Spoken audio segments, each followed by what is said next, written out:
بسم الله الرحمن الرحیم. ملګرو کومه جینۍ هغه چې خپل پلار رونو هغه وجلې ده د هغې په هکله باندې ضمیر خان ضمیر صاحب یو څو شعرونه ډالۍ کړي دي، هغه تاسو واورئ. د هغې نه پس راځو بیا پې خبره کوو.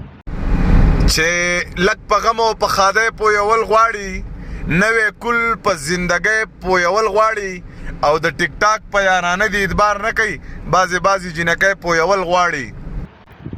نو دا و ضمیر خان ضمیر چې هغه شعرونه ډالۍ کړي چې نن سبا چې کوم په ټیک ټاک کې سره روان دي، دې نه علاوه نن سبا چې کوم په دوکانونو کې څه کېږي، نو هغه ستاسو وړاندې وه. دا کم قتل چې وشو هغه هم د دې د لاسه وشو.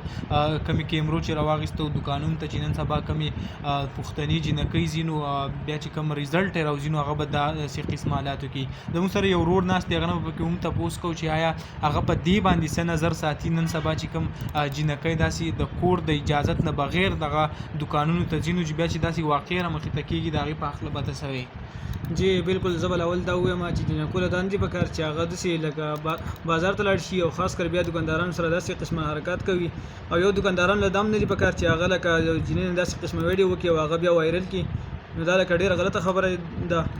یعنی که مونږ وګورو نو لکه نن سبا چې کومې پښتنۍ جینکۍ چې دي هغه ټولې داسې چلونه کوي، یعنی د هغه کور کې داسې اجازت به هم نه راخلي، او بهر ته هغه چې کوم دی په داسې بې لباسه چې کوم دی هغه وځي.